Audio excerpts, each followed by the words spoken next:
Hi guys, welcome back T skill physicist. देखिए 24 मार्च 24 मार्च से आपके एग्ज़ाम हैं, ठीक है ना। आज 20 मार्च है और आप लोगों के लिए मैं पहले ही चैप्टर में से पहली यूनिट में से ये छूट गया था, इसलिए मैं इसको ले आया हूँ बाद में। अभी ये पहले कराया नहीं था, ठीक है, तो अब मैं लेकर आया हूँ। ये मैंने थ्योरेटिकल है, इसलिए मैंने पहले से लिख रखा है। अब आपको क्या करना है मैं समझा देता हूँ, आपको ये नोट कर लेना है और आपको ये समझ लेना है, याद कर लेना है, ठीक है। ये शॉर्ट मतलब एक एक नंबर में इसकी आ जाते हैं ऑब्जेक्टिव टाइप क्वेश्चन में, ठीक है ना। आपको समझ लेना है, एक एक नंबर आपका पक्का हो जाएगा, ठीक है ना। तो समझ लेते हैं। देखिए 12th वालों के लिए भी है ये और हाई स्कूल वालों के लिए में भी ये आ जाता है, ठीक है ना।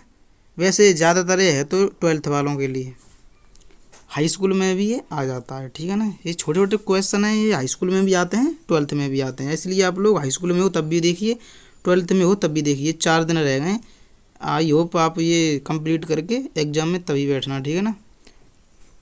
तो देखिए सबसे पहले यहाँ से देखते हैं यूनिट 1। ये आपको पता है मैंने इलेक्ट्रोस्टैटिक्स में से ही लिया है, तो ये अध्याय 1, ठीक है ना। विद्युत आवेश तथा क्षेत्र, उसमें से ये पढ़ना है हमें। विद्युत आवेश, सबसे पहले विद्युत आवेश की मैंने ये डेफिनेशन लिख दी। अगर आपको नहीं पता है विद्युत आवेश की डेफिनेशन तो यहाँ से समझ लीजिए, ठीक है ना, ये नोट कर लीजिए। और क्या है डेफिनेशन, देखिए दो डेफिनेशन दी हैं मैंने, जो भी सरल लगे वो याद कर लेना, ठीक है ना। पहले देखते हैं, पहली नंबर 1 ये है, इसको पहले याद कर लेना, ठीक है, कि आवेश किसी वस्तु का वह गुण है। आवेश किसी वस्तु का वह गुण है जिसके कारण वह वस्तु अत्यंत हल्की वस्तुओं जैसे कि कागज, धूल, कण आदि को अपनी ओर आकर्षित करती है। कहने का मतलब ये है कि आवेश किसी वस्तु का वह गुण है, कि आवेश किसी वस्तु का वह गुण है जिसके कारण वह अत्यंत हल्की वस्तुओं को अपनी ओर आकर्षित करता है, ठीक है ना। एक डेफिनेशन तो ये होगी, दूसरी ये है, ये शॉर्ट तरीके में है। देखिए ये क्या कहती है, किसी पदार्थ का वह गुण जिसके कारण उसमें विद्युत तथा चुंबकीय प्रभाव उत्पन्न होते हैं विद्युत आवेश कहलाता है, ठीक है ना। कि किसी पदार्थ का वह गुण जिसके कारण उसमें विद्युत तथा चुंबकीय प्रभाव उत्पन्न होते हैं क्या कहलाता है, इलेक्ट्रिक चार्ज कहलाता है, ठीक है ना। इसे हमेशा क्यू से प्रदर्शित करते हैं, ठीक है ना। आवेश एक क्या है, अदिश राशि है, ये भी याद रखना। अगर ऑब्जेक्टिव में आ जाए कि आवेश कैसी राशि है, ठीक है ना, तो ऑप्शन देगा वो सदिश, सदिश इस प्रकार के कुछ और भी देगा, तो आपको लगा देना है कि आवेश अदिश राशि है, ठीक है ना। 4 ऑप्शन देगा वो, ऐसे करके आपको समझ लेना है। वो कुछ भी पूछ सकता है आपसे, ठीक है ना, तो इसलिए आपको सचेत रहना है कि वो कुछ भी पूछ सकता है। कहने का मतलब ये है आपको तो अलर्ट रहना है ना। देखिए आगे देखिए, यदि किसी आवेश में इलेक्ट्रॉनों की संख्या n हो, जैसे कि मान लो कोई वस्तु है उस पर आवेश है, ठीक है ना, और उस आवेश में इलेक्ट्रॉनों की संख्या क्या हो, n हो, तो उसका फॉर्मूला क्या होगा, Q बराबर NE। ये फॉर्मूला याद रखना हमेशा, इससे न्यूमेरिकल सॉल्व होते हैं। आई होप आपने ये पढ़ा भी होगा पहले, और मैंने पढ़ाया भी है, ये छूट गया था इसलिए मैंने अभी कराया हूँ, ठीक है ना। वैसे मैं व्हाइट बोर्ड पर वीडियो अपने साथ में पढ़ाता हूँ, ये स्क्रीन पर इसलिए पढ़ा रहा हूँ क्योंकि ये छूट जाता है, इसलिए शॉर्ट में जल्दी कम हो जाए, नहीं तो बोर्ड पर तो ज़्यादा वक्त लगता है, ठीक है ना। तो जहाँ पर ई क्या है, इलेक्ट्रॉन पर आवेश है, जिसका मान कितना होता है 1.6 × 10⁻⁻19 कूलम होता है, ठीक है ना। ये आपको समझ लेना है, ये डेफिनेशन समझ के याद करके जाना है आपको, तब एग्जाम में बैठना है, ठीक है ना। अब देखते हैं इससे आगे, इसको नोट कर लो आप लोग, अब आगे चलते हैं, ठीक है। हाँ अब यहाँ से देखिए आप लोग आवेशों के प्रकार, ये प्रकार देखिए आप लोग कि आवेश निम्न 2 प्रकार के होते हैं, ठीक है ना। कितने प्रकार के होते हैं, 2 प्रकार के, ठीक है। नंबर 1 धनावेश, इसको पॉजिटिव चार्ज इंग्लिश में कहते हैं, ठीक है ना। तो क्या है ये, किसी पदार्थ पर इलेक्ट्रॉनों की संख्या की कमी के कारण उत्पन्न आवेश को धनावेशित कहते हैं, धनावेश कहते हैं। जैसे मान लो कोई वस्तु है, ठीक है ना, हाँ, मैं पहले बता चुका हूँ, ये पढ़ा चुका हूँ आप लोगों को कि कोई भी वस्तु नेगेटिव चार्ज कब होता है उस पर और पॉजिटिव चार्ज कब होता है, ठीक है ना। देखिए, हर वस्तु पर, कोई भी वस्तु हो, प्रत्येक वस्तु पर उसके धनावेशित तथा ऋणावेशित होने की जिम्मेदारी किस पर होती है? हमेशा होती है इलेक्ट्रॉन पर। कौन जिम्मेदार होता है? इलेक्ट्रॉन पर। मान लो कोई वस्तु है, ठीक है ना, उस पर अगर इलेक्ट्रॉनों की अधिकता हो गई तो वो वस्तु क्या हो जाएगी? नेगेटिव, ठीक है। और उस पर इलेक्ट्रॉनों की कमी हो गई तो वो क्या हो जाएगी? पॉजिटिव, ठीक है ना। तो वो वही तो मैंने लिखा है कि किसी पदार्थ पर इलेक्ट्रॉनों की कमी के कारण उत्पन्न आवेश को धनावेशित कहते हैं। उस पर इलेक्ट्रॉन कमी हो गई, ठीक है ना, तब वो धनावेशित होता है। मतलब उदाहरण देखिए यहाँ से एग्जाम्पल, जब कांच की छड़ को रेशम के कपड़े से रगड़ा जाता है तो कांच की छड़ पर इलेक्ट्रॉनों की कमी हो जाती है, जिसके कारण कांच की छड़ धनावेशित हो जाती है, ठीक है ना। मतलब कांच की छड़ से इलेक्ट्रॉन कहाँ पहुँच जाते हैं? रेशम के कपड़े पर, तो इसलिए कांच की छड़ क्या हो जाती है? धनावेशित हो जाती है, और उस पर इलेक्ट्रॉन बढ़ जाते हैं, रेशम पर वो नेगेटिव हो जाता है। अब नंबर 2, ऋणावेश। ऋणावेश देखिए, नेगेटिव चार्ज। ये क्या होता है? किसी पदार्थ पर इलेक्ट्रॉनों की अधिकता के कारण उत्पन्न आवेश को क्या कहते हैं? धनावेशित कहते हैं। ये उसका ठीक अपोजिट होता है। इस पर इलेक्ट्रॉनों की क्या होती है? अधिकता होती है, ठीक है, इसलिए ये नेगेटिवली चार्ज हो जाता है इस पर, ठीक है ना। उदाहरण वही वाला उदाहरण है कि जब एबोनाट की छड़ को फर यानी बिल्ली की खाल से रगड़ते हैं तो एबोनाट की छड़ पर इलेक्ट्रॉनों की अधिकता होती है, ठीक है ना। किस पर अधिकता होती है? एबोनाट की छड़ पर, तो जिसके कारण एबोनाट की छड़ क्या हो जाती है? ऋणावेशित हो जाती है। और इससे पहले वाला उदाहरण था क्या कि जब रेशम के कपड़े से कांच की छड़ को रगड़ा जाता है तो रेशम का कपड़ा क्या हो जाता है? नेगेटिव चार्ज, क्योंकि उस पर इलेक्ट्रॉनों की अधिकता हुई, ठीक है ना। आपको ये समझ में आ गया होगा ये आपको। और ये दोनों नेगेटिव चार्ज और पॉजिटिव चार्ज ऑब्जेक्टिव टाइप में पूछ लेता है, कभी कभी अति लघु उत्तरीय प्रश्न में शॉर्ट टाइप पूछ लेता है। लॉन्ग नहीं पूछेगा, इतना तो मुझे भी पता है। लॉन्ग में ज़्यादातर आपके आएंगे न्यूमेरिकल, वो हम करा चुके हैं, ठीक है। अगर आप हमारे चैनल से जुड़े रहे होगे, 2 चैनल हैं, फिजिक्स बाय टिंकू सर और TCL फिजिसिस्ट, दोनों से जुड़े होगे तो आप लोगों ने ज़रूर पढ़े होंगे। TCL फिजिसिस्ट पर तो खैर नहीं पढ़ा होगा आपने, फिजिक्स बाय टिंकू सर पर ज़रूर पढ़ा होगा, ठीक है ना। तो TCL फिजिसिस्ट पर आज से क्या चल रही है, और अब 1 मई से अब आगे जो 2023 की तैयारी हो रही है उसके लिए 1 मई से स्टार्ट होने जा रहा है, ठीक है ना, नया बैच, ठीक है ना। अगर नई साल 2023 के लिए कोई तैयारी कर रहे हैं वो हमारे साथ जुड़ सकते हैं, बिल्कुल फ्री है, ठीक है ना। ऑफलाइन पढ़ सकते हैं हमारे साथ, ठीक है। अब आगे देखते हैं। देखिए यहाँ देखिए, आवेशों के मूलभूत गुण, बेसिक प्रॉपर्टीज ऑफ चार्ज, ठीक है ना। ये नंबर 1, आवेश का संरक्षण। मतलब ये आवेश के गुण हैं, क्या क्या गुण होते हैं, ठीक है ना, साधारण गुण, ठीक है। तो नंबर 1 गुण क्या होता है? आवेश का संरक्षण। देखिए ये बहुत इंपॉर्टेंट है, ये वो तो वेरी वेरी मोस्ट इम्पोर्टेंट है, ठीक है ना, वेरी मोस्ट इम्पोर्टेंट है ये तो, कि आवेश को न तो उत्पन्न किया जा सकता है और ना ही नष्ट किया जा सकता है।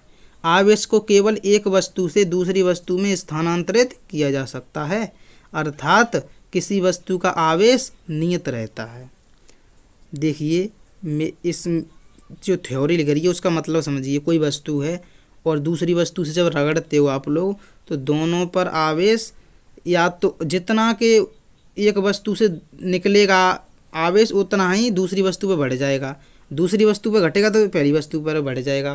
कहने का मतलब ये दोनों पर एक इधर से उधर तो स्थानांतरित हो सकता है लेकिन नष्ट नहीं हो सकता और ना ही उत्पन्न होगा, बल्कि एक वस्तु से दूसरी वस्तु में वो परिवर्तन हो जाएगा, स्थानांतरित हो जाता है, ठीक है ना।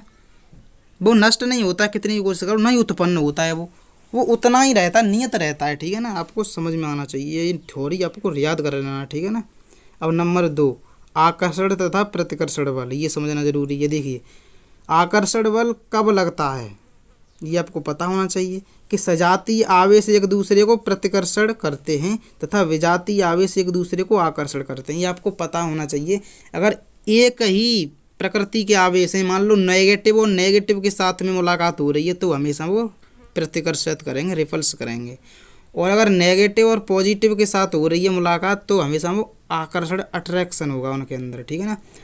समान हो मतलब जैसे मान लो पॉजिटिव पॉजिटिव हों तब भी प्रतिकर्षण होगा, नेगेटिव नेगेटिव हों तब भी प्रतिकर्षण होगा, ठीक है ना। लेकिन अपोजिट हों, जैसे कि प्रकृति में अपोजिट हों, जैसे एक मानस एक पॉजिटिव, तो तब उनकी मुलाकात हो तो एक दूसरे को अट्रैक्ट करेंगे। ठीक है ना, आपको मैंने ये पढ़ाया है लेकिन फिर भी रिवीजन करा रहा हूँ आपको। ठीक है ना। अब नंबर तीसरा देखिए, आवेश का क्वांटीकरण। ये तो बहुत ही इंपॉर्टेंट है, जैसे कि पहला इंपॉर्टेंट था उसी प्रकार ये भी इंपॉर्टेंट है। इंपॉर्टेंट तो मैं सभी जितना भी पढ़ाता हूँ सब इंपॉर्टेंट ही पढ़ाता हूँ। ठीक है ना, तो मेरा पढ़ाया हुआ कोई गलत नहीं है, सब ठीक है, आपको समझ लेना अच्छे से।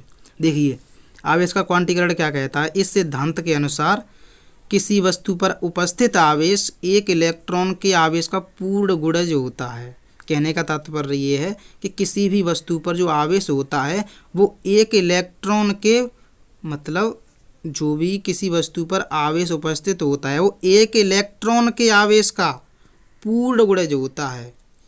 जैसे ये अर्थात करके मैंने लिखा है, किसी वस्तु पर आवेश एक इलेक्ट्रॉन हो सकता है, 2 इलेक्ट्रॉन हो सकता है, 3, 4 इस प्रकार से हो सकता है। ठीक है ना, आगे भी और, लेकिन इस तरह से नहीं हो सकता जैसे कि 1/2, 3/2, 5/2, 6/3 और इस प्रकार से ये नहीं हो सकता, क्योंकि ये पूर्ण गुणज नहीं है ना। हाँ, पूर्ण गुणज होता है, मूल आवेश का पूर्ण गुणज होता है, पूरा पूरा भाग जाए उसमें, इस तरह से हो तो वो चल जाएगा। तो क्या है, क्वांटीकरण है। ठीक है ना, तो वो क्या है, मूल आवेश के गुणनफल के पूर्ण गुणज होता है, उसी को हम कहते हैं, इसी सिद्धांत को हम कहते हैं आवेश का क्वांटीकरण। ठीक है ना, तो तीनों पॉइंट हो गए। अब चलते हैं आगे। ठीक है, देखिए ये समझिए, आवेशों के प्रकार, ये भी समझना ज़रूरी है।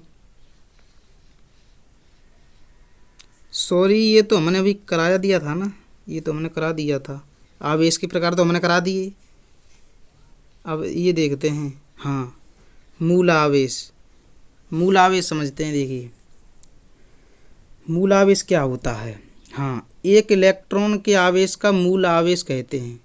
समझिए, एक इलेक्ट्रॉन के आवेश को क्या कहते हैं, मूल आवेश कहते हैं, जिसका मान होता है 1.6 × 10⁻⁻19 कूलम। ठीक है, इस आवेश का पता वैज्ञानिक मिलीकॉन ने किया था, साइंटिस्ट मिलीकॉन थे, उन्होंने इसका पता लगाया था। ठीक है ना, एक इलेक्ट्रॉन के बराबर आवेश जो होता है ना, उसी को हम मूल आवेश कहते हैं। और एक इलेक्ट्रॉन पर चार्ज कितना होता है, ये वैल्यू उसकी दी है 1.6 × 10⁻19 कूलम। ठीक है, अब आगे देखते हैं विद्युत आवेश के मात्रक। भाई मात्रक, यूनिट्स ऑफ इलेक्ट्रिक चार्ज, ये समझना जरूरी है। ठीक है ना, इसके बिना तो कुछ नहीं है। हाँ, आवेश का ऐसा ही मात्रक कूलम होता है, ये तो आप लोग जानते हो, कूलम करते आए हो अब तक, तो कूलम ही मात्रक होता है उसका। ठीक है ना, किसका, आवेश का। तथा ये तो ऐसा ही मात्रक है कूलम। ठीक है, अब आया है CGS मात्रक। दूसरे नंबर पर देखिए CGS मात्रक, इसका CGS मात्रक होता है ESU। ESU की फुल फॉर्म होती है इलेक्ट्रोस्टैटिक्स यूनिट। ठीक है ना, और एक कूलम में कितने ESU होते हैं, 3 × 10⁹ ESU। ठीक है ना, ये समझना जरूरी है, 3 × 10⁹ ESU होते हैं कितने में, एक कूलम आवेश में। तीसरा पॉइंट देखिए, आवेश का सबसे बड़ा मात्रक फैराडे होता है। हाँ, ये समझना जरूरी है कि आवेश का सबसे बड़ा मात्रक हमेशा आपको याद रखना है कि क्या होता है, फैराडे। और एक फैराडे बराबर कितने कूलम होते हैं, 96,500। ठीक है ना, और किसी में दे देता है वो 96,484, ये भी होता है। एग्जैक्ट मान पता नहीं है। ठीक है ना, लगभग है तो उसके बराबर ही, तो कुछ भी किसी में ये देता है, किसी में ये देता है। ठीक है ना, तो आपको वो ध्यान रखना है, ये आया है तो इस पर टिक लगा देना, ये आया है तो इस पर टिक लगा देना। ठीक है ना, और नंबर चौथा देखिए EMU, ये भी एक मात्रक है, आवेश का मात्रक होता है क्या, EMU क्या होता है, एक EMU बराबर होता है मतलब 10 कूलम, मतलब एक EMU में 10 कूलम होते हैं। ठीक है ना, तो आवेश की विमा क्या होती है, याद रखना, TA।